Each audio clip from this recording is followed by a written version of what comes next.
Mesdames et messieurs, chers étudiants, chers stagiaires, heureux de vous revoir. Alors aujourd'hui, on va travailler le cours les هو exceptionnel généralement sur qui s'articule sur l'audit. Le terme qu'on entend toujours dans les entreprises, dans les petites entreprises, dans les grandes entreprises. Alors, سميتو شنو هو les typologies ديالو شنو هو هاد l'audit, on ne le sait pas. C'est la raison pour laquelle j'ai hâte de faire avec vous la vidéo sur laquelle c'est une vidéo exceptionnelle que je l'ai fait. Je ne parle pas toujours de l'audit, mais c'est une vidéo exceptionnelle sur laquelle on va parler l'audit, les typologies de l'audit, la procédure, la démarche de l'audit, ainsi que la différence entre l'audit et contrôle interne et contrôle gestion. Alors, c'est une vidéo, c'est intéressant à voir. Alors, s'il vous plaît, veuillez me suivre, s'il vous plaît. Premièrement, on va commencer à définir c'est quoi l'audit. Alors, l'audit, il y a un processus de vérification qui se passe à l'intérieur de l'entreprise. Il y a une période de vérification, d'évaluation de le système entreprise, les états d'ILO, les documents d'ILO, qui peut être vérifié par des auditeurs ou là, des gens qui travaillent à l'entreprise, ou bien des entités qui viennent de l'externe, au bureau d'audit. شنو لا ريزون ديالهم باش يطوروا من هاد لونتربريز باش يشوفوا لي زانومالي اللي فيها ويحاولوا يصلحوها on essaye de voir les anomalies et essayer de les corriger et donner des recommandations. L'audit, le rôle ديالو c'est pas pour sanctionner ou là pour contrôler ou c'est pour orienter et pour coacher, parce que l'audit il vient le mot auditer, c'est écouter, évaluer et donner des recommandations. C'est pas le même rôle de le contrôle interne. C'est pour cela, comme définition de l'audit, c'est un examen d'évaluation des procédures, des informations, et vérifier la conformité de l'khidma, est-ce qu'elle est conforme, la fiable, est-ce qu'elle est performante. Il se peut que l'audit il est fait effectuer par l'entreprise, par son propre personnel, les auditeurs internes, ou il se peut qu'on trouve un organisme extérieur, le bureau d'audit, ou l'audit. Donc, l'objectif de l'audit, il y en a beaucoup d'objectifs. L'objectif, c'est assurer la conformité des opérations. Ils sont conformes les normes ou les procédures internes, ils ne sont pas conformes. La procédure, la deuxième des choses, il faut découvrir est-ce qu'on a des erreurs dans l'exploitation ou quelque chose de irrégularité. C'est-à-dire quoi? On essaie de détecter les fraudes et les anomalies. On va essayer de quoi? Soit d'annuler, de les éliminer, soit de corriger. Le point de détection des anomalies. On essaye de corriger. Si on corrige, on améliore la performance de l'entreprise. En tant qu'auditeur, ce qu'il faut corriger, ce qu'il faut recommander, etc. pour corriger les anomalies ou les dysfonctionnements maintenant. Et garantir est-ce que les informations collectées elles sont sûres, elles sont transparentes. Les états financiers ou bien les états reporting du marketing ou le haja, ils sont des informations exactes et fiables en vérifiant les documents.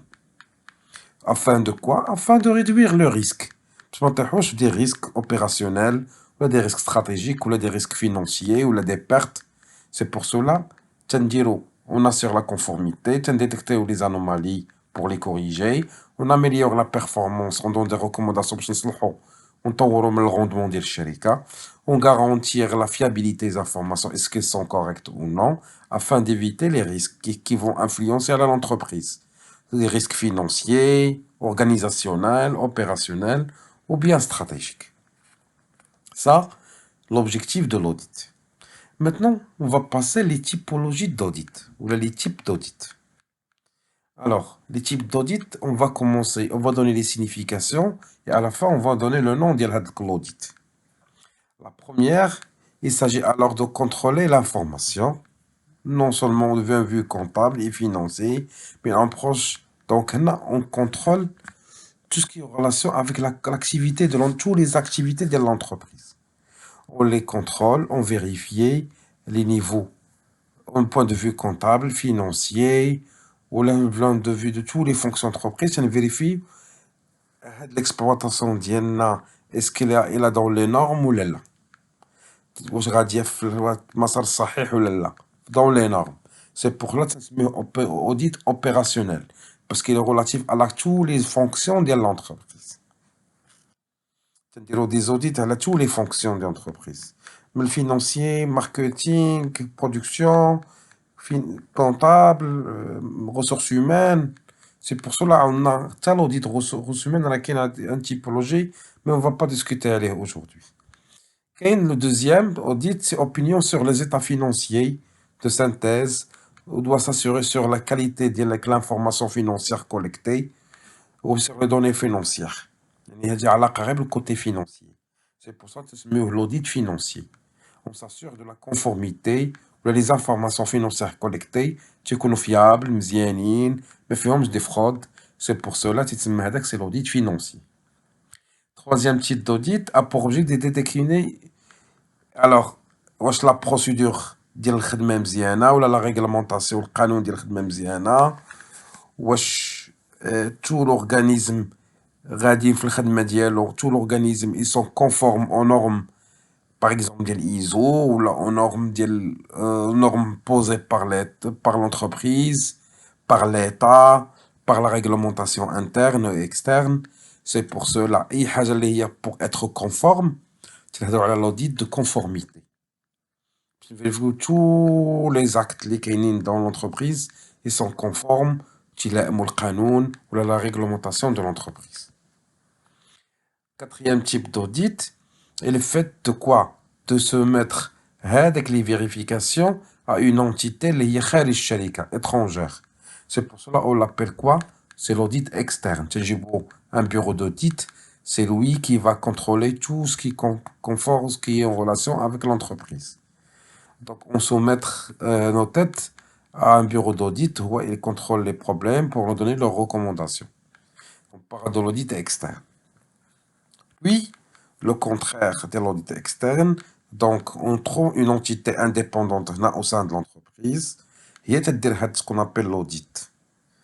Elle a la maîtrise de ses opérations, elle nous donne ses conseils, des recommandations, mais qui appartient à l'entreprise. C'est pour cela qu'on l'appelle, c'est l'audit interne. Et on a des audits qui est imposé par l'État. L'État est imposé par la loi. Il faut que vous vous soumettez à l'audit. C'est pour cela qu'on parle ici de l'audit légal, parce qu'il est imposé par l'État. Ok? Un contrat qu'on établit avec un bureau d'audit, avec l'entreprise. C'est pour cela on signe un contrat, bien sûr audit externe ou bien audit contractuel. Alors, et à la fin, on fait une analyse de système d'information pour garantir sa sécurité et son efficacité et sa conformité avec les exigences actuelles et technologiques. C'est pour cela qu'on l'appelle audit informatique. Là, on a discuté les types d'audit ainsi que leur nomination. Bien sûr qu'il y a d'autres types d'audit. Audit marketing, audit gestion, audit. Donc, on a essayé de donner quelques audits juste pour savoir qu'il n'existe pas un seul type d'audit, il y en a plusieurs. Maintenant, on va passer à la démarche d'audit. Comment on fait pour faire l'audit? Donc, la démarche d'audit, c'est une méthodologie de travail qui se décompose en 4 étapes. Bien sûr, l'étape, il y en a des sous-étapes, mais pour donner une évaluation objective et fiable, on poursuit 4 étapes. Donc la première étape, c'est la phase de préparation. C'est-à-dire il faut définir l'objectif avec la mission d'audit, les raisons, l'audit, la conformité, détection des anomalies. Puis, on va prendre une connaissance de l'environnement de l'entreprise, interne et externe. On va faire ce qu'on appelle le plan d'audit. C'est-à-dire un programme détaillé sur les périmètres, les ressources, les échéanciers et les choses pour réaliser la mission d'audit. Premièrement, c'est la phase de préparation. On définit les objectifs, on prend connaissance de l'environnement, de l'organisation, le secteur d'activité, puis on planifie la mission. Il y a l'élaboration du programme détaillé sur le périmètre. La deuxième phase, c'est la phase de réalisation. Là, on collecte les informations de du service ou le département concerné, ou bien de l'entreprise. On vérifie les procédures, on prend un échantillon, on pose des entretiens aux collaborateurs. Donc, la première des choses, la phase de réalisation, on collecte des informations. Des réunions, analyse documentaire, observation sur le terrain. Le deuxième, texte et contrôle, c'est-à-dire on vérifie la procédure, on pose des questions à les collaborateurs, les responsables. Après, on analyse l'écart entre ce qui est dans le texte et la réglementation et ce qui est généralement dans le réel. Donc on vérifie, on analyse des écarts, mais bien le réel et ce qui est conforme et la conformité. Après, on va passer à la phase de synthèse. On va réduire un rapport d'audit sur lequel on va présenter le résultat de l'audit. Les écarts, les kainines, et on va dire quelles sont les recommandations pour améliorer les anomalies ou les erreurs qu'on a trouvées au sein de l'entreprise. On va communiquer les informations aux responsables concernés de l'entité. Il se peut que l'entreprise, ou le service audité, ou le département audité, ou la division, on essaie d'échanger, on donne une copie du rapport avec l'entité pour vérifier, pour voir les anomalies, essayer de les corriger. Et à la fin, la phase de suivi. Est-ce qu'ils ont mis en place les recommandations données par la commission d'audit ou non? On évalue le progrès, l'amélioration apportée. S'il y a des améliorations qui ne sont pas conformes, on essaie de réajuster des recommandations. Donc, là, ça a mis suivi, c'est-à-dire on vérifie est-ce qu'on a les recommandations qu'on a citées dans le rapport, ils sont bien exécutées ou non. Donc là, on a la démarche audit. Après, on va discuter de la différence entre l'audit, contrôle de gestion et contrôle interne. Bien sûr, des gens qui mélangent entre l'audit, le contrôle de gestion et le contrôle interne. C'est pour cela que j'ai fait des études comparatives entre les trois. Pour que les puissent comprendre quelle est la différence entre les trois. Donc, les critères sur lesquels on va faire la différence, dans l'audit, contrôle de gestion et contrôle interne. On va commencer avec la définition. Bien sûr, l'audit, c'est un processus d'évaluation et de vérification des informations et de processus d'une organisation pour assurer leur conformité et leur fiabilité. C'est un processus d'évaluation et de vérification d'informations et de processus afin de vérifier la conformité et chercher à corriger. Donc l'audit, c'est on essaye de corriger, évaluer le problème et essayer de corriger. Donc on vérifie si sont fiables, corriger. Donc ça concerne la conformité de la procédure. Alors pour contrôle de gestion, non. On analyse la rentabilité, la performance économique de l'entreprise. واش عندها تدخل الفلوس ولا لا واش عندها une perte عندها des gains شنو هما les raisons ديالها on sait de quoi d'analyser économiquement et financièrement l'entreprise. Alors pour bien gérer avec l'entreprise. Mais l'audit, on analyse pour corriger les problèmes. Ici, on a le contrôle de gestion, on analyse la performance économique et financière d'entreprise pour chercher à rentabiliser avec l'entreprise. Mais contrôle interne, on cherche de vérifier pour éviter les risques, pour maîtriser les risques. Donc, la حاجة اللي غتأثر تجيب des risques en non-conformité des opérations. Donc, هنا contrôle, on contrôle pour éviter les risques. L'audit, on contrôle pour corriger et être conforme. Alors que le contrôle de gestion est une analyse pour optimiser, pour chercher à rentabiliser l'entreprise. Alors l'objectif de l'audit, la première des choses, c'est vérifier la conformité, identifier les anomalies et proposer des solutions. Je viens de les citer maintenant. Alors que le contrôle de gestion, donc, on cherche à rentabiliser économiquement et financièrement Sharika. Alors que le contrôle interne, c'est prévenir contre les erreurs. Il vaut mieux prévenir que guérir. هذا هو le contrôle interne. On sorte de prévenir des erreurs et détecter les fraudes, et essayer de sécuriser le processus de travail de l'entreprise. Ça, c'est le contrôle interne. Pour la périodicité, bien sûr, c'est ponctuel, c'est pointu pour l'audit. C'est une période annuelle, exception, donc elle est ponctuelle à une date précise. Alors, contrôle de gestion entre dans le processus, dans la gestion d'entreprise. C'est-à-dire, on collecte chaque jour l'information ou la remonte le contrôle de gestion pour vérifier le processus ou le travail de l'entreprise. C'est permanent. Alors qu'au contrôle, il entre dans le continu et intégré dans les opérations quotidiennes. C'est-à-dire les applications, le contrôle interne, il est suivi par le contrôle interne, il suit le processus en cas d'infraction. Donc c'est continu le contrôle interne. Le contrôle de gestion, il est continu, il entre dans la gestion d'entreprise. Alors l'audit, c'est une mission qui vient ponctuelle, dans une période ponctuelle. Alors, le responsable, l'audit, c'est auditeur interne ou externe. Pour le contrôle de gestion, on parle de contrôleur de gestion. Pour le contrôle interne, il peut être effectué par un manager, par responsable d'une entité opérationnelle ou un membre de direction. Ce qu'on fait, ce qu'on appelle le contrôle interne. Ou bien un contrôleur interne, elle est conçu, recommandé à une ordre de mission par le directeur.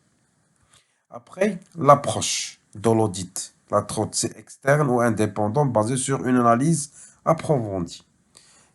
C'est une approche indépendante, on voit d'une manière liée objective pour analyser d'une manière claire la conformité, d'une manière liée objective et indépendant.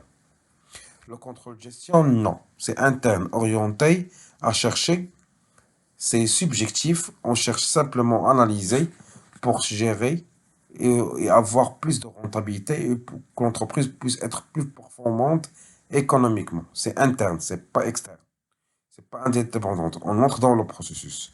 Alors, le contrôle interne, elle est préventif et correctif, intègre au processus de l'entreprise. Dans le contrôle interne, on vérifie la conformité ou on cherche de prévenir et corriger les anomalies et d'une manière, soit d'une manière liée rigide ou d'une manière liée souple, l'objectif de éviter tout problème dans le processus de l'entreprise. Après, la nature des travaux. Bien sûr, pour l'audit, vérification, les tests de conformité et le contrôle de risque. Le contrôle interne. Donc, on va établir un rapport pour voir, vérifier la conformité, contrôle des risques. Alors, le contrôle de gestion, c'est analyse des écarts, reporting et tableau de bord. Analyser les écarts entre le réel ou le préétabli. Il faut les reporting, les rapports de les services. On vérifie à travers les tableaux de bord. Alors que le contrôle interne, donc mise en place des procédures contrôle surveillance continue. C'est-à-dire des pistes pour contrôle interne. En cas de mouvements qui ne sont pas corrects, les garde-feux ou la notification qu'on reçoit, attention, on a un problème de ce côté ou de ce côté. Donc, c'est mise en place de procédures de contrôle et surveillance continue de chaque section, de chaque fonction de l'entreprise. Alors, les outils utilisés, bien sûr, on a normes d'audit, tests, conformité, rapport d'audit. Ce sont les outils à utiliser. Bien sûr, indicateurs de performance, les tableaux de bord, les reporting, la gestion budgétaire. Ce sont pour le contrôle de gestion. Alors, pour le contrôle interne, procédures, réglementation, les notes de service, les contrôles automatiques, séparation des tâches. Pour voir, ce sont les outils du contrôle interne. Pour le résultat, lorsqu'on analyse le résultat, on fait un rapport avec des recommandations correctives pour corriger les anomalies. On sait de coacher les gens. Pour le contrôle de gestion, on cherche si on trouve des résultats positifs ou négatifs. On fait des plans d'action pour corriger et pour optimiser et pour améliorer. Donc, on fait un plan d'action stratégique, c'est à long terme. On va faire l'optimisation budgétaire, on va prévoir des budgets futurs. Et à la fin, on va améliorer la rentabilité et la part de marché de l'entreprise. Alors que pour le contrôle interne, c'est réduction des risques de fiabilisation des opérations et amélioration le processus interne. On sait de quoi? De optimiser ou là de rendre le travail interne conforme et réglementaire pour éviter le risque. Alors d'une manière claire, on a essayé de séparer entre c'est quoi l'audit et c'est quoi le contrôle de gestion, c'est quoi le contrôle interne. L'audit, je répète, c'est découvrir les anomalies, corriger et des recommandations. Contrôle interne, non. Le rôle d'ILO, c'est découvrir les anomalies et les corriger et faire des procédures dures, rigides, pour ne pas tomber dans ces risques-là. Alors que le contrôle de gestion, il a le rôle de chercher à analyser l'exploitation de l'entreprise et chercher à rentabiliser financièrement et économiquement l'entreprise. J'espère que nous avons de la vidéo sur l'audit. On se retrouve dans une autre vidéo sur laquelle on va traiter un autre sujet. Passez une excellente soirée et à la prochaine. Salam alaikum.